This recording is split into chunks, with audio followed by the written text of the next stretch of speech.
Alright guys, we've got exercise 8 here in chapter 5, and this is where it starts to get a little difficult. Um, After a lot of struggling and reading through the book and trying to figure this out, searching online, um, I realized the book really just kind of, it failed. It failed in a way to properly prepare you for this.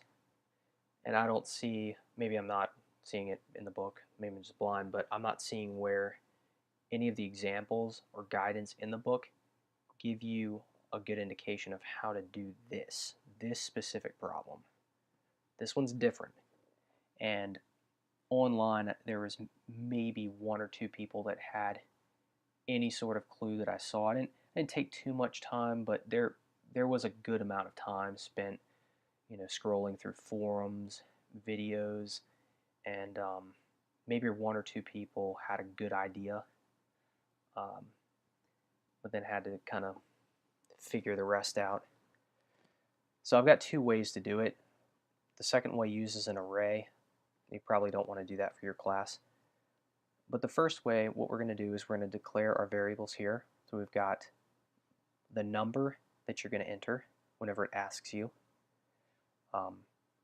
And also, I don't think it said what the problem was about. Basically, what we're doing is we're going to continuously ask for numbers until we enter a sentinel value, and at the end we're going to display the highest number we've entered, and that's in that entire run through the program, and the lowest one. So we've got this number that we're going to be asked for every time we go through that while loop. Then we've got a variable for the biggest number, we've got one for the smallest number, we've got a counter. And I believe up top, let's see, yep, I've just gone ahead and initialized all these to 0. And that didn't seem to mess up anything. So the while loop is going to have a condition to where it's not -1. -1 would allow you to exit it. And I have the input inside of the loop. I think there's a reason for that. There might not be. I would test it out, code it out, and see about putting that outside and then putting one down at the end of the while loop and see if that works. But once we ask for that number, if the counter, and this will only execute one time because at this point the counter is 0. So if the counter is, actually, I don't know why that said not. If the counter is 0, then we're going to assign whatever number we entered to the variable that is the biggest number and the smallest. So if you enter 5 here, both these will be 5. That's the first time around. All other times the counter will not be equal to 0 and you'll skip this. So else, if I is greater than b, switch that real fast. If I is greater than the biggest number, so we're going around the second time, let's say you hit a 7. It would be greater than 5, if 5 is what you have in here. And it has to not be equal to -1. If those two are met, then 7 becomes the biggest number. Otherwise, if I is less than the smallest number, so if 7 is less than a number you've entered before, let's say you started with 7 and you enter a 5 now, then and it's not equal to -1, only then you're going to assign that number to the smallest. And if, and if, and if, and then you're going to increment your counter. So the counter is used to initialize these, or to get these to be the number that you enter, because we don't want them staying 0. Let's say if we want to have 0 as, well, actually we wouldn't, because, yeah, so you want that as a negative number. I couldn't find a way to get this to 0 for this while loop. It's conditioned to be not equal to 0. It just got really crazy. So that counter is important when you first enter the loop, because you have to set those two variables to something other than 0. So now end while, and then you output highest number is b and lowest number is s. So you see how you have an if else, and then a nested if else, and then a nested if. It's actually a lot more complicated, a lot more difficult to figure out than I think should have been. So the book just didn't really prepare you for this. I don't think. Maybe you're really smart and you actually did get the hang of this. Way to go. I had some problems with it, but definitely a lot more difficult and well, not surprisingly, a lot of people that post answers and guidance online don't have the accurate answer. The way they describe it is not right. And this, I did all the other ways, and this was the only one that actually functioned properly, and I'll show you that in a minute. Let's go over to the flowchart. So I've got the start, declarations. You can see while not is -1, enter a number. If count is 0, then go ahead and set those up. And then increment count, come back around, ask for another input. We're going to skip that all other times after 1. And here's your nested if-else and nested if. So we've got biggest equals I, smallest count, and then we go back around, and if you've entered that -1, then we output the results and stop. That's pretty much it. I've got this other flowchart, but we'll look at this program running real fast. Do the first one. Okay, so enter a number. Let's say 3. Do a 9, a 6, a 2, a 7, sentinel value. Highest number is 9, lowest number is 2. That is correct. And this is just for the other way to do it. I'll show you the pseudocode. If you want to stick around and check that out real fast too, you can by all means, but exit if you don't feel like it. So we've got start, and this is going to make use of an array, and it'll be one array. So we've got number array, and I've just said it's got 100 available spaces. You can have that something different. And then we've got the number that you'll enter and whichever element in that array. So it could be in would be in here. So number array element 0 or element 1, they're different slots. So in could be like, if you didn't have the semicolon here, it would look a lot like this. Be in, that would be in the 0 spot. It starts with 0. In could be here. Could be 1. So that's sort of the idea there. Then we've got a counter. We're going to keep track of how many entries we have. We've got, this will be used in an infinite while loop, and then this is a temporary variable holder.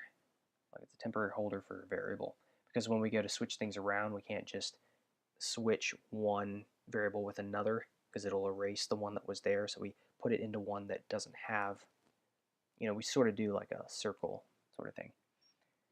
And again, if you want to learn more about these, like with arrays, I've put up a video called Sort to Arrays, and it's in the Extra C++ playlist. And I go into a lot more detail, and that video actually makes use of two corresponding arrays, and adjusting one and having the other match up as well. So that's useful if you want to understand this further. But after you declare all these, we go into a do while loop. You get the number. You assign that to the first slot in the number array. It'll be the first element. Then you increment, in there. Counter is incremented as well, because we need to have a counter, a separate one, because we'll use this later. We're going to reset it to like 0. And so while number is not equal to 0. And so that's the loop there. If we exit it, we go into this infinite loop here, while 1. Swapped is going to be equal or initialized to 0. And we're going to use that as a way to get out of this infinite loop, an exit strategy. So we got 4. Count is starting at 0 to C minus 1, the total count minus 1. And you're going to increment by 1. So it would essentially be in equals 0 to c minus 1 n plus plus. And if this slot, this 0 slot, because we're starting there, is less than the one that comes after it, then we're going to make these switches here. You see how this goes to here, this goes to where this used to be, this one is exchanged with temp. It's like a circle. It's like they're moving around in a circle, so nothing's being erased. And then we set, or we assign initialize swap to 1. And so once we go through this loop, all the amount of times we check is swapped equal to 0, and if it is, then we break out. If not, we go back and do the for loop all over again. And that will essentially order everything. Everything you've entered will end up being in a greatest to least fashion. So then when we go down here, we get out of our infinite while loop, we found a wormhole and we went through it and we found another universe. We have this for loop to output everything. So count is going to start at 0. That's n starting at 0 again. That's why we again need this other counter. We're going to go to the total that's been counted all the way up here, and then we increment by 1. So if n is equal to 0, then that's basically, we know what we're essentially asking is, since we know the order it's from greatest to least, we're saying that the one that's going to be in the first element of that array will end up being the largest number. So if n is equal to 0, like number array 0, if it is that we're on right now, then that has got to be the largest number because we know it's in order. And so you're going to output that. End if. Now we have another if statement. If n is equal to counter minus 2. So it's all the way down the list. Now I tried doing counter minus 1. This doesn't really make a whole lot of sense to me. My brain is kind of fried at this point, but counter minus 2 somehow gives you the lowest number, the last number in your array. I would assume it would be minus 1, but that's not the case when I run the code. So anyway, that's how you do it. And then output the smallest number. Otherwise, nothing else gets output. And so here's what the flowchart would look like. You see that? We've got a do while here. This would be do. All that. Incrementing, assigning to each slot. While. No. Here's our infinite while loop. There is no escape unless you have future technology, which is swapped. And then we've got our for loop to organize everything. If there's it's only necessary to switch something if the first one's less than the second one. So we check for all that. We arrange everything. If we come back, into this infinite loop and check for all this, and we never go into here, then swapped is always just going to stay assigned to 0. And then we come here and we are able to break out of it. And then we have our for loop here to output everything. We just want to output 2 values if it's 0 or if it's the lowest number. And then we exit and stop. So that is how that works. And this is what the first way looks like. You don't have to code this out. I don't think it's asking for code in this chapter. And then we've got the second way. So you can see how everything's a little bit different. This is the main area. Okay, I will do that later. So we've got this while loop here. And this is where we organize everything. And then we've got our output. Let's go ahead and run that. I'll do the first way again, and then I'll continue on to the second one. So 3, 2, 6, 4, 8, 7, 9, -1, 9 and 2. And the other reason I do like this way to do the arrays is that I can say while number is not equal to 0. Up here, with the other one, it it doesn't seem possible. I've tried a lot of different methods and it's not working. So enter a number. 3, 2, 6, 4, 8, 7, 9, sentinel value, 9 and 2. Same thing.